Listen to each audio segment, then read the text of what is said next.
Cerita ini berawal jauh di ujung timur gugusan Kepulauan Alor, Nusa Tenggara Timur. Alor merupakan bagian dari pusat keanekaragaman hayati laut dunia. Kawasan unik di mana ekosistem padang lamun, terumbu karang, dan mangrove berjumpa. Tempat dugong bernaung dalam padang lamun indah yang hampir terabaikan. Perjalanan kali ini sangat berarti buat saya. Mendengar kisah-kisah sederhana yang muncul dari sosok biasa dan menemukan inspirasi dari apa yang telah mereka perbuat. Orang tua? Ya, masak baik tur.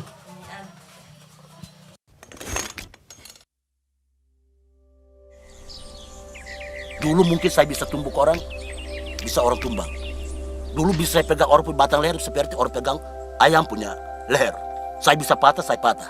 Saya ini orang jahatin saya ini. Ya, saya ini preman. Tapi preman bisa dirubah untuk bisa jadi mencintai lingkungan. Kita mulai konservasi ini, turut sama-sama untuk melindungi alam ini mulai membuktikan bahwa kesadaran mereka gabung, terpanggil, akhirnya mereka bisa bantu saya yang saya tidak pernah pikir habis. Kita tidak akan rasa, saya ini kan tidak akan rasa. Tapi 20 tahun datang atau 10 tahun datang, ini yang kita kasih tinggal buat anak cucu. Tidak ada sesuatu yang pada prinsip saya bahwa saya akan mati, tidak ada yang saya bawa. Harta benda apapun saya tidak akan bawa. Tapi mangrove satu pohon akan hidup, itu yang akan saya tinggalkan buat anak cucu saya. Itu prinsip saya. Dengan adanya lamun ini seperti sekarang ya, dugong bisa ada. Kita tahu bahwa ini dia makan, maka dia ada di lokasi itu. Nah, kita karena cinta ini alam, maka dugong juga bisa bersahabat dengan kita. Ya, sekarang mulai tak angkat semua sampai seluruh dunia juga bisa tambah. Ada dugong di Alor, ada dugong di Alor. Karena apa? Dia punya orangnya itu, masyarakatnya sekitar kan mencintai.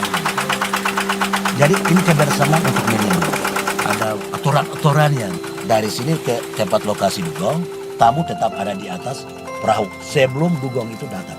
Saatnya dugong itu datang, tamu tetap ada di atas perahu. Tidak diizinkan untuk tamu turun suduknya. Tidak diizinkan untuk tamu meraba atau dipegang.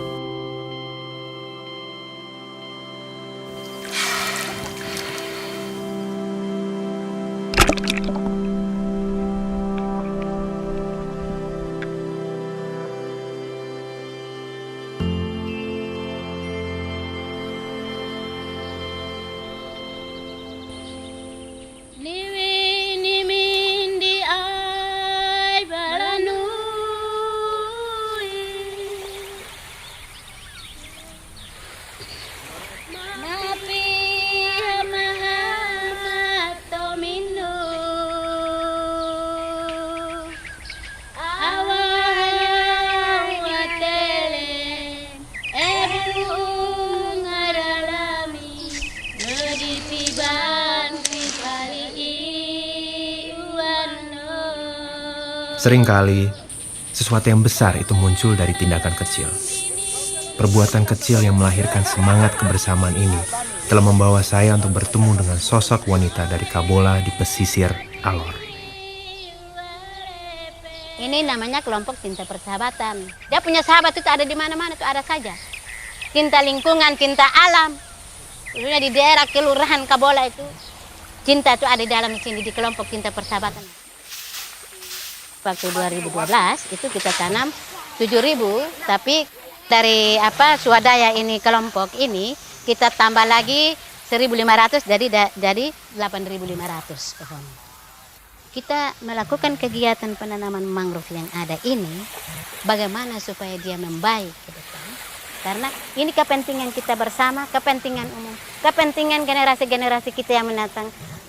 Terutama bagi kita anak cucu yang akan datang. Mari kita semua menanam anak bakau untuk melestarikan alam dan lingkungan, untuk penahanan ketika gelombang.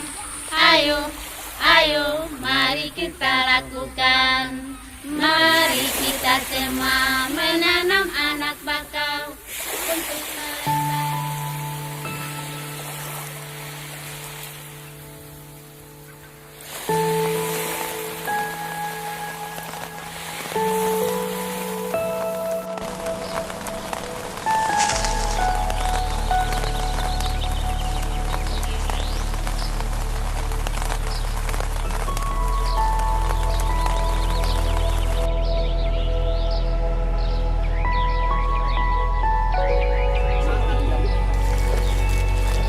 Ini mulai dari ujung situ sampai sana.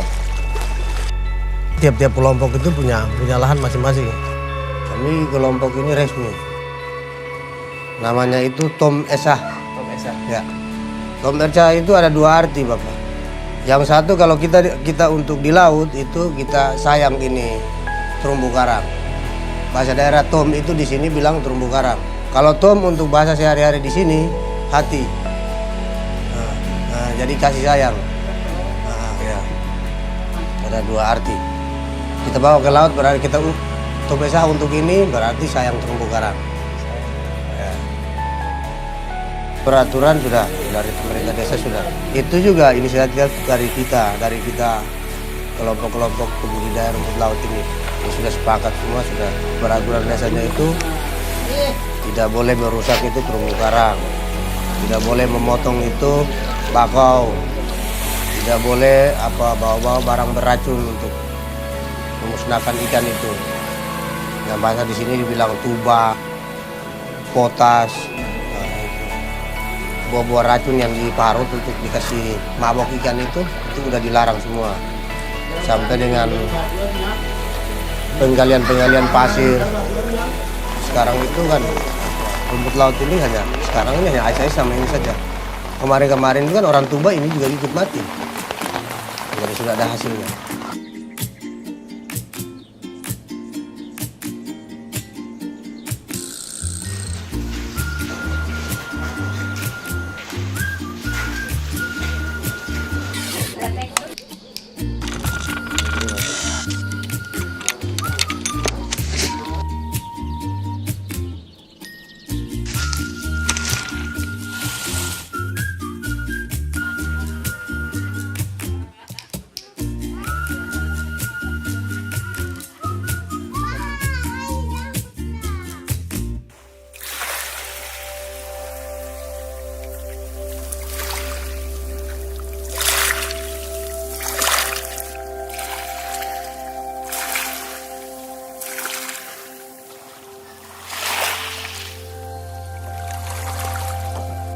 Ada beberapa kelompok yang saya bina waktu itu.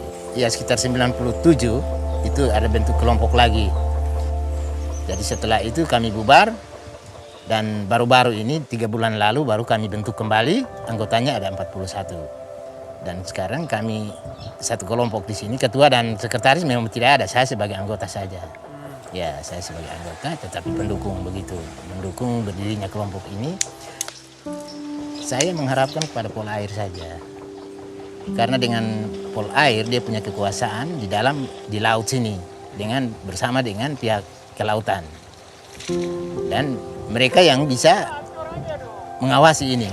Karena kami nelayan, sama-sama nelayan kami tidak bisa saling menuduh lah, saling berkonflik lah. Itu kan dia membahayakan diri kami sendiri. Tapi orang yang punya kewajiban dalam hal ini ya bisa membantu kami sebagai nelayan kecil ini. Tangkap lestari ini dia berkelanjutan. Yang bisa dipakai, digunakan itu yang bisa ditangkap. Yang tidak bisa dipakai ya tentu nanti dia besar dulu. Sehingga pakai alat yang tradisi, bagaimana supaya kelanjutan itu tetap ada. Pikiran kami seperti itu, tetapi orang luar kan mereka punya pikiran bukan seperti itu. Dan mereka tangkap dengan cara lain di tempat kami. Dengan cara yang membunuh semuanya. Keadaan sekarang seperti ini. Pengawasan ini masyarakat sudah awasi sendiri ya. Jadi dia mungkin hari-hari kemarin itu mereka belum tahu tentang pengawasnya seperti apa. Mengawasi itu seperti apa. Tapi mulai dengan adanya sosialisasi dari pemerintah, dari mereka sudah mulai sadar sendiri, terpanggil untuk mereka mau awasi laut mereka itu sendiri. Mari kita cintai lingkungan. Lingkungan ini Tuhan yang menciptakan. Hari terakhir baru Tuhan ciptakan kita. Berarti dia berikan untuk kita lindungi. Tinggalkan buat anak cucu kita di 20 tahun yang akan datang. Saya mati tidak akan saya bawa. Tapi ini yang bisa saya kasih untuk anak cucu saya.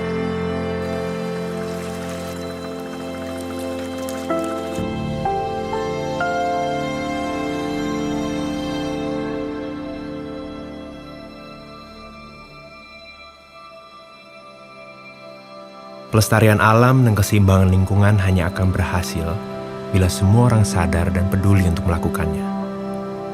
Apa yang terjadi di kawasan konservasi Suaka Alam Perairan Selat Pantar ini membuktikan ke kita bahwa kepedulian dan kesadaran akan alam yang lestari bisa melahirkan kehidupan yang dinamis antara manusia dan alam. Sebuah keadaan yang harus diapresiasi dan terus dikembangkan. Kepada orang-orang seperti Onesimus, Marta Lotang, Sonter, Yusuf, dan semua orang yang mau berkomitmen untuk melestarikan alam di Suaka Alam Perairan Selat Pantar inilah, kita harus berterima kasih dan belajar bahwa satu tindakan kecil bisa melahirkan sebuah perubahan yang sangat besar. Apa yang kita perbuat kepada alam akan kembali kepada kita. Nilai-nilai budaya yang menempatkan alam sebagai elemen terpenting dari kehidupan patut kita pertahankan.